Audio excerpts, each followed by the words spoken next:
या देवी सर्वभूतेषु शक्तिरूपेण संस्थिता नमस्तस्यै नमस्तस्यै नमस्तस्यै नमो नमः। जय माँ दुर्गा। दोस्तों, आज मैं आप लोगों के लिए नवरात्रों की कहानी लेकर आई हूँ।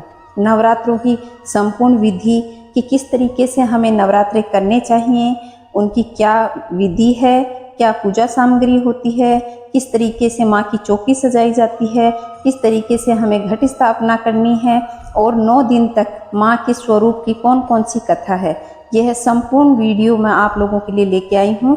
अगर आप लोग मेरे चैनल पे पहली बार हैं तो चैनल को सब्सक्राइब कर लें और पास के बेल आइकन को दबा लें ताकि आने वाले वीडियो का नोटिफिकेशन आपको मिलता रहे। तो चलिए दोस्तों, जानते हैं नवरात्रि की संपूर्ण विधि और महिमा को। नवरात्रि पूरे देश में धूमधाम से मनाया जाता है। माँ दुर्गा की उपासना का पर्व साल में 4 बार आता है। इसमें 2 गुप्त नवरात्रि और 1 चैत्री नवरात्रि और 1 सर्दी नवरात्रि होती हैं। नवरात्रों में प्रतिपदा तिथि में घट स्थापना की जाती है, माता की चौकी सजाई जाती है और 9 दिन तक अखंड ज्योति जला करके नवरात्रि का पर्व मनाया जाता है। अब मैं आप लोगों को संपूर्ण घट स्थापना विधि और उसके मुहूर्त के बारे में बताती हूँ। नवरात्रि में कलश स्थापना का विशेष महत्व होता है। कलश स्थापना को ही घट स्थापना कहा जाता है। नवरात्रि की शुरुआत घट स्थापना से ही होती है। घट स्थापना के साथ ही मां शक्ति का आह्वान हो जाता है, इसलिए सही समय और सही मुहूर्त पर घट स्थापना करनी चाहिए, वरना मां क्रोधित हो जाती है। घट स्थापना प्रातः काल में प्रतिपदा तिथि के 1/3 बीत जाने के बाद शुभ मुहूर्त में करनी चाहिए, वरना फिर अभिजीत मुहूर्त में करनी चाहिए। मैं आप लोगों को घट स्थापना की संपूर्ण विधि बताती हूँ कि हमें किस तरीके से घट स्थापना करनी चाहिए। हमारे सनातन धर्म में कलश को सुख समृद्धि का प्रतीक माना जाता है। जिस घर में हर त्योहार व पूजन विधि में कलश की स्थापना होती है, उस घर में संपूर्ण 33 कोटि देवी देवताओं का वास होता है। घर हमेशा सुख समृद्धि से भरा रहता है। अब मैं बताती हूँ कि कलश के अंदर कौन कौन से देवताओं का वास होता है। कलश के मुख में श्री हरि विष्णु का वास होता है, कंठ में रुद्र का वास होता है और मूल भाग में ब्रह्मा जी का वास होता है। कलश के बाहरी भाग में 33 कोटि देवी देवताओं का वास होता है। जल में वरुण देवता का वास होता है। कलश के मध्य भाग में जो अंदर का खाली भाग होता है, उसमें मातृशक्तियों का वास होता है। हम जो पंच पल्लव उसमें लगाते हैं, उसमें हमें प्रकृति का भाव होता है। कलश पे रखा हुआ धान का पात्र ऐश्वर्य और धन का प्रतीक होता है और जो हम ऊपर नारियल स्थापित करते हैं, वे साक्षात गणेश जी के प्रतीक के रूप में स्थापित किए जाते हैं। तो दोस्तों, इतने सारे देव देवताओं का वास होता है, इसलिए घट स्थापना सबसे महत्वपूर्ण है। अब जानते हैं कि घट स्थापना में हमें कलश में कौन कौन सी सामग्री डालनी चाहिए। सबसे पहले तो हमें कैसा कलश लेना चाहिए। कलश सोने का, चांदी का, तांबे का या मिट्टी का, जो भी श्रद्धा हो उस भाव से कलश लेना चाहिए, लेकिन स्टील और लोहे का कलश कभी नहीं लेना चाहिए। ऐसे कलश को अशुभ माना जाता है। मिट्टी का कलश सर्वश्रेष्ठ माना जाता है। इसके साथ ही कलश को ढकने के लिए मिट्टी का पात्र भी लेना चाहिए, क्योंकि मिट्टी ही सबसे पवित्र मानी जाती है।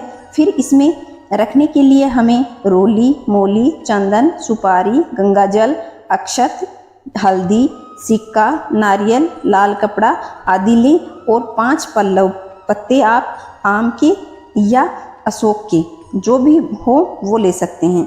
सर्वश्रेष्ठ आम के पत्ते होते हैं। अगर आम के पत्ते ना मिलें तो आप अशोक के पत्ते भी ले सकते हैं। पत्तों की संख्या आप 5, 7, 9, 11 जो आपकी मर्जी हो आप ले सकते हैं। ये सामग्री लेने के बाद अब कलश को हमें कैसे स्थापित करना है वह मैं आपको बताती हूँ। नवरात्रों में कलश स्थापना का शुभ मुहूर्त पे आप माता की दाहिनी साइड की जगह को स्वच्छ कर लें और वहाँ पे हमें कलश की स्थापना करनी है, क्योंकि सबसे पहले भगवान गणेश और नवग्रह 33 कोटि देवी देवताओं का वास होता है कलश में, इसलिए हमें कलश को ही स्थापित करना चाहिए। ये संपूर्ण सामग्री लेने के बाद में हमें कलश की गर्दन पर मोली बांध देनी चाहिए और उस पर स्वास्तिक बना देना चाहिए। अब इसमें थोड़ा सा गंगा जल डाल करके हमें इसको माँ गंगा का मन में भाव लाते हुए जल से भर देना चाहिए। क्योंकि थोड़ा गंगा जल डालने के बाद में हम जल से भरते हैं तो यह जल पूरा गंगा जल में बदल जाता है, इसलिए सबसे पहले हमें गंगा जल डालना चाहिए। जल भरने के बाद में कलश में रोली डालें और सुपारी, हल्दी की गांठ और एक सिक्का डालें। सिक्का अगर चांदी का हो तो वह, वरना आप अपने पैसा है वो सिक्का डाल सकते हैं। थोड़े चावल चढ़ाएं और पंचपल्लव अर्थात आम के या अशोक के पत्ते उसमें लगा दें और ऊपर चावल से भरा हुआ पात्र कलश में ढक दें और नारियल रखना चाहिए। नारियल में पहले मोली बांध दें और उसके ऊपर स्वास्तिक बना दें। फिर लाल कपड़े में नारियल को लिपटा करके उसके ऊपर मोली बांधनी चाहिए और उस नारियल का जो भाग पेड़ से काटा जाता है वह भाग हमेशा हमारी तरफ करके ही रखना चाहिए, जिससे माँ की कृपा और भगवान गणेश जी की कृपा हम पर हमेशा बनी रहे। अगर कलश पर नारियल को सीधा खड़ा रखा जाता है तो ऐसा माना जाता है कि हमारे शत्रु प्रबल होते हैं और उनको हिम्मत बनती है, जिससे वो हम पर प्रहार करने से नहीं चूकते। अगर नारियल को दूसरी तरफ मुंह करके रखा जाए तो उससे हमारे घर में बीमारियां फैलती हैं, इसलिए पेड़ से कटा हुआ भाग नारियल का हमारी तरफ करके ही रखना चाहिए, जिससे सुख समृद्धि बनी रहती है। इस तरीके से हमें घट स्थापना करनी चाहिए। इसके साथ साथ हमें ज्वारे बोने चाहिए। ज्वारों में हमें एक मिट्टी का पात्र लें और उसमें मिट्टी भर करके उसमें जौ डालें और उसको पानी से भिगो करके ज्वारे स्थापित किए जाते हैं और जितने ज्वारे हरे भरे उगेंगे हमारा घर सुख समृद्धि से बना रहेगा और भरा रहेगा। कई लोग तो ऐसा करते हैं कि ज्वारे बोने के बाद में उसके ऊपर कलश स्थापित कर देते हैं, जिससे कलश की जो नमी है वो ज्वारों में बनी रहती है और ज्वारे फैलते रहते हैं। कुछ लोग इनको अलग अलग भी स्थापित करते हैं, ज्वारे अलग बो देते हैं और कलश अलग रख देते हैं। तो आपको जैसा हो वैसा आप कर सकते हैं।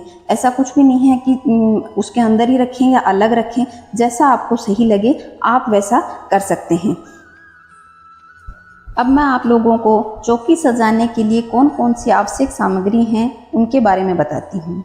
इसके लिए हमें लाल चुनरी, लाल वस्त्र, मोली, श्रृंगार का सामान, दीपक, घी, तेल, धूप, नारियल और साबुत चावल टूटे फूटे ना हों, साबुत हों, कुमकुम, फूल, देवी की प्रतिमा या फोटो, पान, सुपारी, लौंग, इलायची, बतासे, मिश्री, कपूर, फल, मिठाई और कलावा। यह सामग्री आवश्यक रूप से हमें नवरात्रों में चाहिए। कलश स्थापना के बाद अब मैं माता की चौकी सजाने की विधि आप लोगों को बताऊंगी। लेकिन दोस्तों आप लोगों को एक बात बता देती हूँ कि अगर हम चाहे तो हम कलश की स्थापना कर रहे हों, चाहे ज्वारे बो रहे हों या माता की चौकी सजा रहे हों, हमें चुपचाप रहकर ये कार्य नहीं करने हैं। हमें कोई ना कोई मंत्र उच्चारण करते रहना चाहिए, चाहे ओम गण गणपति नमः है, ओम नमो भगवते वासुदेवाय नमः है, या हम माँ दुर्गा के किसी भी रूप का हम मंत्रोच्चारण कर सकते हैं। ओम दुर्गे नमः, ओम दुर्गे नमः है, इस तरीके से भी आप उच्चारण कर सकते हैं। आपको जिस भी देवता का अच्छा लगे आप उस शक्ति का आप उच्चारण कर सकते हैं। तो इस तरीके से हमें मंत्र उच्चारण के साथ ही सारे कार्य करते रहने चाहिए। तो अब मैं आप लोगों को बताती हूँ कि हमें माता की चौकी किस तरीके से सजानी है। एक लकड़ी की चौकी लें, उसको गंगा जल से स्वच्छ कर लें, उस पर लाल कपड़ा बिछाएं। माता की चौकी के दाहिनी तरफ कलश की स्थापना करनी चाहिए, ये मैं आप लोगों को बता चुकी हूँ। और ज्वारे बोने चाहिए, यह भी चौकी के दाईं साइड में ही बोए जाते हैं। चौकी पर माँ को विराजमान करने से पहले हमें चौकी पर अष्टदल कमल बना करके गणपति जी की स्थापना करनी चाहिए। उसके बाद माँ को पंचामृत से स्नान करा करके स्वच्छ जल से स्नान कराएं और माँ को वस्त्र पहनाएं। अगर आपके पास फ्रेम वाली फ़ोटो है तो उस पर पंचामृत से छींटे लगा करके फिर स्वच्छ जल के छींटे लगा करके साफ कपड़े से पोंछ करके माँ को चुनरी उड़ाकर चौकी पर स्थापित करें। और अगर आपके पास में किसी धातु की बनी हुई मूर्ति है तो आप उसे पंचामृत से स्नान कराएं, फिर स्वच्छ जल से करा करके माँ के संपूर्ण श्रृंगार करने के बाद चुनरी उड़ा करके माँ को स्थापित करना चाहिए। स्थापित करने से पहले चौकी पर अष्टदल कमल बना लें और फिर उसके ऊपर माँ की मूर्ति को स्थापित करनी चाहिए। अष्टदल कमल चावल से बना लें, जैसा कि मैंने स्क्रीन पर दिखाया है। आप उस तरीके से अष्टदल कमल बना लें और फिर उसके ऊपर माता की मूर्ति को स्थापित कर दें। अब माँ के दाहिनी तरफ श्री हनुमान जी की फ्रेम या फोटो जो भी है आपके पास या मूर्ति है वह स्थापित करें और बाईं तरफ भैरव जी की मूर्ति स्थापित करनी चाहिए। अब माँ का संपूर्ण श्रृंगार करके धूप और घी का दीपक जलाएं। दीपक के नीचे भी हमें चावल की ढेरी बनानी चाहिए। दीपक जलाने के बाद में जिस दीप को आप 9 दिन अखंड रूप से जलाना चाहते हैं उसके नीचे भी अष्टदल कमल बना करके उसको प्रज्वलित करना चाहिए और माँ को तिलक लगाएं, माँ का श्रृंगार अर्पित करें। अब चौकी पर नवग्रह बनाएं। चावल की 9 ढेरियां बनाकर उन्हें नवग्रह का प्रतीक बनाएं। इसी तरीके से चावल की 16 ढेरी बना करके षोडश मातृका का प्रतीक बना करके उनकी भी षोडशोपचार पूजा करनी चाहिए। 9 हल्दी की गांठ अर्पित करनी चाहिए और पान का बीड़ा बना करके भी अर्पित किया जाता है। इसमें पान का पत्ता लेकर के उसमें आप 1 बतासा, 2 इलायची, 2 लौंग और नारियल डाल करके माँ को अर्पित कर सकते हैं। इस तरीके से पान का एक बीड़ा बनाकर माँ को अर्पित कर दे और फिर हमें पूजा आरती करनी चाहिए, माँ की कथा का श्रवण करना चाहिए। भैरव जी के लिए हमें तेल का दीपक जलाना चाहिए और उन्हें पूजा में गुड़ अर्पित करें, उनकी आरती करें और उनकी भी विधि विधान से पूजा करनी चाहिए। ऐसे माना जाता है कि माँ की पूजा के साथ साथ भैरव की पूजा भी बहुत ज़रूरी होती है, जिससे हमारी पूजा पूर्ण मानी जाती है। इस तरीके से हमें नवरात्रि स्थापना और उनकी 9 दिन तक पूजा करनी होती है। अब मैं आप लोगों को उद्यापन विधि बताती हूँ। जब 9 दिन हम नवरात्रि कर लेते हैं उसके बाद 9 कन्याओं को भोजन कराया जाता है। 9 कंजकों को जिमाने के लिए हमें क्या करना चाहिए? 11 साल की उम्र से छोटी कन्या लेनी चाहिए। जिन्हें मासिक धर्म ना शुरू हुआ हो ऐसी कन्या ही हमें लेनी चाहिए और 3 वर्ष से बड़ी होनी चाहिए। ऐसा माना जाता है कि 3 वर्ष से छोटी कन्या को भोजन कराने का धर्म नहीं होता और 11 साल से बड़ी नहीं होनी चाहिए। इस तरह की कन्याओं को 9 कन्याओं को लाना चाहिए और एक भैरव के रूप में हमें लड़के को भोजन कराना चाहिए। और भोजन में आप माँ के प्रसाद के लिए खीर, पूरी, हलवा और जो भी आपके पास श्रद्धा हो उस भाव से आप बना करके पहले माँ को भोग लगाएं। उसके बाद कन्याओं को भोजन करवाना चाहिए। कन्याओं को जब हम हमारे घर लेके आते हैं तो सबसे पहले उनके पाँव को धुलवाना चाहिए, फिर आसन लगा करके उन्हें भोजन परोसना चाहिए। बड़े प्रेम से उन्हें भोजन करवाएं, यथाशक्ति दक्षिणा दें। दक्षिणा में आप माँ का प्रसाद और उनके हाथ में कलावा बांधना चाहिए, तिलक लगाना चाहिए और उन्हें श्रृंगार का कोई भी सामान दे सकते हैं। बच्चियां हैं उन्हें आप पेंसिल, पढ़ने लिखने का कोई भी सामान दे सकते हैं या फिर उन्हें श्रृंगार का कोई भी सामान आप दे सकते हैं। इस तरीके से माँ के 9 दिन नवरात्रि करके कंजकों को जिमा करके अपना व्रत पूर्ण करना चाहिए। अब मैं आप लोगों को माँ के 9 दिन की कथा सुनाती हूँ कि कौन कौन सी माँ के रूप हैं और कौन कौन सी उनकी कथाएं हैं। तो चलिए जानते हैं माँ के 9 रूपों की कथा। सबसे पहले मैं महाकाली की कथा आपको बताती हूँ। एक समय की बात है कि संसार में प्रलय आ गई थी। चारों ओर पानी ही पानी नजर आता था। उस समय भगवान विष्णु की नाभि से कमल की उत्पत्ति हुई और उस कमल से ब्रह्मा जी की उत्पत्ति हुई। इसके अतिरिक्त भगवान विष्णु के कानों के मैल से मधुकैटभ नामक 2 राक्षसों की उत्पत्ति हुई। मधुकैटभ ने जब चारों ओर देखा कि उन्हें ब्रह्मा जी के अतिरिक्त कुछ भी दिखाई नहीं दे रहा, वे ब्रह्मा जी को देखकर उन्हें अपना भोजन बनाने के लिए दौड़े। तब ब्रह्मा जी भयभीत होकर भगवान विष्णु की स्तुति करने लगे। ब्रह्मा जी की स्तुति से भगवान विष्णु की नींद खुल गई और उनकी आंखों में निवास करने वाली योग माया लोप हो गई।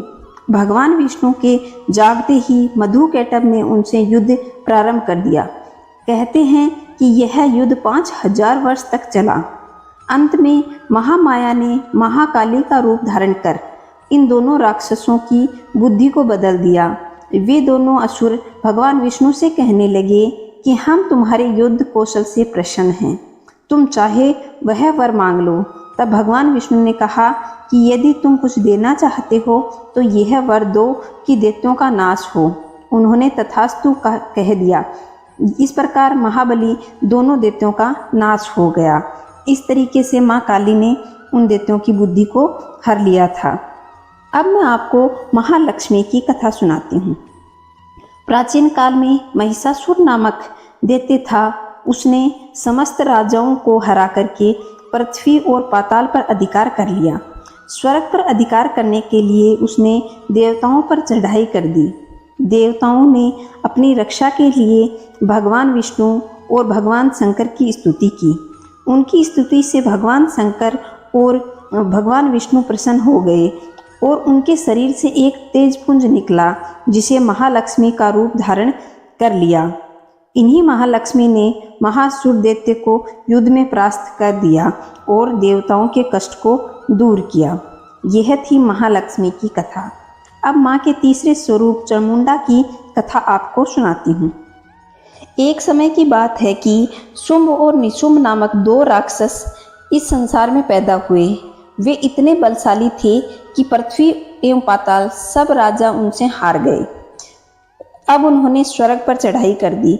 देवताओं ने भगवान विष्णु की स्तुति की। उनकी स्तुति करने से विष्णु जी की शरीर से एक ज्योति प्रकट हुई, जो चामुंडा थी। बहुत ही मुग्ध करने वाली थी। शुंभ निशुंभ ने सुग्रीव नामक दूत को देवी के पास भेजा और वह बोला कि हम दोनों में से किसी एक के साथ वह विवाह कर ले। ऐसा समाचार आप उसके पास लेकर जाओ।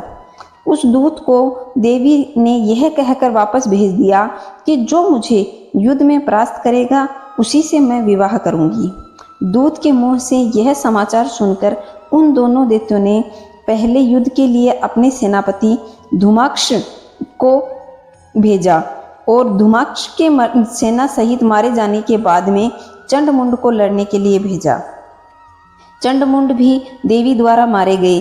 अब रक्त बीज लड़ने के लिए गया। उनके शरीर की एक रक्त की बूंद जमीन पर गिरते ही उनके ही समान और वीर पैदा हो जाता था। इस पर देवी ने रक्त बीज के शरीर से सारा खून निकाल करके खप्पर में भरकर पी लिया। इस प्रकार रक्त बीज भी मारा गया। अंत में शुंभ निशुंभ लड़ने आए और देवी के हाथों मारे गए। सभी देवता दैत्यों की मृत्यु से बहुत खुश हुए और माता की जय जयकार करने लगे। अब मैं माँ के चौथे स्वरूप योग माया की कहानी बताती हूँ। जब कंस ने वासुदेव देवकी के 6 पुत्रों का वध कर दिया तो 7वें गर्भ के रूप में शेषनाग के अवतार बलराम जी आए, जो रोहिणी के गर्भ से स्थानांतरित होकर प्रकट हुए। अब 8वें गर्भ में श्री कृष्ण जी भगवान प्रकट हुए। उसी समय गोकुल में यशोदा मैया के गर्भ में से योग माया का जन्म हुआ। वासुदेव जी श्री कृष्ण को गोकुल छोड़ आए और बदले में योग माया को वहां से ले गए। अब कंस ने कन्या रूपी योग माया को पटक कर मारना चाहा। वह उनके हाथों से छूटकर आकाश में चली गई और देवी का रूप धारण कर आगे चलकर इसी योग माया ने श्री कृष्ण के हाथों योग विद्या और महाविद्या बनकर कंस, चाणूर आदि शक्तिशाली असुरों का संहार किया। अब माँ के 5वें स्वरूप रक्त दंतिका की कथा आपको बताती हूँ। एक बार व्यप्रचिति नाम के असुर ने बहुत ही कुकर्म करके पृथ्वीवासी और देवलोक के देवताओं का जीवन दूभर कर दिया था। देवताओं और पृथ्वीवासियों की प्रार्थना पर दुर्गा देवी ने रक्त दंतिका नाम से अवतार लिया। देवी ने व्यप्रचिति नाम के असुर के रक्तपान करके मान मर्दन कर डाला। देवी ने रक्तपान करके उनके दांत हैं वो रक्त के समान लाल हो गए, इसलिए उन्हें रक्त दंतिका कहा गया और माँ का नाम रक्त दंतिका पड़ा। अब मैं आपको माँ के 6ठे स्वरूप शाकंभरी की कथा सुनाती हूँ। एक समय की बात है, पृथ्वी पर सूखा पड़ गया था। 100 वर्ष तक वर्षा नहीं हुई। चारों ओर सूखे के कारण हाहाकार मच गया था। वनस्पति सूख गई। उस समय वर्षा के लिए मुनियों ने मिलकर भगवती की उपासना की। तब माँ जगदम्बा ने पृथ्वी पर शाकंभरी नाम से स्त्री रूप में अवतार लिया और उनकी कृपा से पृथ्वी पर जल की वर्षा हुई। इससे पृथ्वी के समस्त जीव जंतु और वनस्पतियों को जीवन दान मिला। यह थी माँ शाकंभरी की कहानी। अब मैं श्री दुर्गा देवी के 7वें स्वरूप माँ की कथा आपको बताती हूँ। एक बार दुर्गम नाम के राक्षस के अत्याचारों से पृथ्वीवासी और पाताल निवासी एवं देवताओं में हाहाकार मच गया। ऐसी विपत्ति के समय भगवान की शक्ति दुर्गा ने अवतार लिया। दुर्गा ने दुर्गम राक्षस का संहार करके पृथ्वी पर रहने वाले तथा देवताओं की इस विपत्ति से छुटकारा दिलवाया। दुर्गम राक्षस को मारने के कारण तीनों लोकों में इनका नाम दुर्गा देवी के नाम से प्रसिद्ध हुआ। अब मैं माँ के 8वें स्वरूप भ्रामरी देवी की कथा बताती हूँ। एक बार अरुण नाम के राक्षस के अत्याचार के कारण वह स्वर्ग में रहने वाली देव पत्नियों के अस्तित्व को नष्ट करने की कुचेष्टा करने लगा। अपने अस्तित्व की रक्षा के लिए देव पत्नियों ने भौरे का रूप धारण कर लिया और दुर्गा देवी से अपने अस्तित्व की रक्षा करने के लिए प्रार्थना करने लगी। तब देव पत्नियों की दुख को जानकर उनके उद्धार हेतु दुर्गा माँ ने भ्रामरी का रूप धारण किया और अरुण राक्षस का संहार किया, इसलिए इनका नाम भ्रामरी पड़ा। अब मैं आपको माँ के 9वें स्वरूप चंडिका की कथा बताती हूँ। एक बार की बात है कि पृथ्वी लोक पर चंडमुंड नाम के 2 राक्षस पैदा हुए। इन राक्षसों ने पृथ्वीलोक, पाताल लोक और देवलोक पर अपना अधिकार कर लिया। इस पर देवताओं ने दुखी होकर मातृशक्ति देवी का स्मरण किया और देवताओं की स्तुति से प्रसन्न होकर के देवी ने चंडमुंड नामक राक्षस का विनाश किया। तब से पृथ्वी पर इनका नाम चंडिका के रूप में प्रसिद्ध हुआ।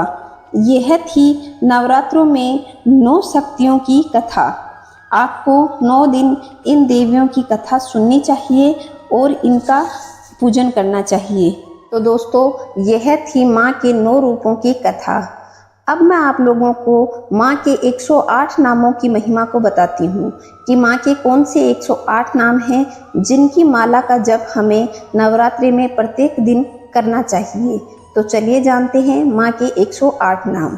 ओम सती साध्वी भवप्रीता भवानी भवमोचिनी आर्या दुर्गा जया आद्या त्रिनेत्रा शूलधारिणी पिनाकधारिणी चित्रा चंडघंटा महातपा मनः बुद्धि अहंकारा चित्रूपा चिताचिति सर्वमंत्रमयी सता सत्यानंद स्वरूपिणी अनंता भाविनी भव्या भव्या अभव्या सदा गति सांभवी देव माता चिंता रत्न प्रिया सर्वविद्या दक्ष कन्या दक्ष यज्ञ विनाशिनी अपर्णा अनेक वर्णा पाटला पाटलावती पटांबर परिधाना कलमजीर रंजिनी अमय विक्रमा क्रूरा सुंदरी सुर सुंदरी वन दुर्गा मातंगी मतंग मुनि पूजिता ब्राह्मी महेश्वरी इंद्री कुमारी वैष्णवी चामुंडा वाराही लक्ष्मी पुरुषा करती विमला उत्कृष्णा ज्ञाना किरिया नित्या बुदिता बहुला बहुल प्रेमा सर्ववाहन वाहना निशुंभ शुंभहानिनी महिषासुरमर्दिनी मधुकैटभ हंतरी चंडमुंड विनाशिनी सर्वासुर विनाशा सर्वदानव घातिनी सर्वशास्त्रमयी सत्या सर्वशस्त्रधारिणी अनेकास्त्र हस्ता अनेक शस्त्रधारिणी कुमारी एक कन्या किशोरी युवती यति अप्रौढ़ा प्रौढ़ा वर्धमाता बलप्रदा महोदरी मुक्तकेशी घोर रूपा महाबला अग्नि ज्वला रौद्रमुखी कालरात्रि तपस्विनी नारायणी भद्रकाली विष्णु माया जलोदरी शिवदूती कराली अनंता परमेश्वरी कात्यायनी सावित्री प्रतीक्षा ब्रह्मवादिनी सर्वशास्त्रमयी। तो दोस्तों, यह थे माँ के 108 नाम। मैंने प्रारंभ से लेकर 9वें दिन तक नवरात्रों की पूजा किस तरह करनी है आपको संपूर्ण विधि बता दी है। माँ के जो मैंने 9 स्वरूपों की कथा बताई है वह माँ के वो स्वरूप हैं जिनको अवतार धारण करके माँ ने राक्षसों का संहार किया था। दोस्तों, माँ के 9 दिनों की पूजा रोज किस रूप में करनी है उसकी कथा मैं हर रोज वीडियो आपको चैनल पे उपलब्ध करवा दूंगी। आप वहाँ से जानकारी प्राप्त कर सकते हैं, कथा सुन सकते हैं और माँ को कौन सा भोग लगाना है वह भी बता दूंगी। कमेंट में जय माता दी अवश्य लिखिएगा। जय माता दी दोस्तों।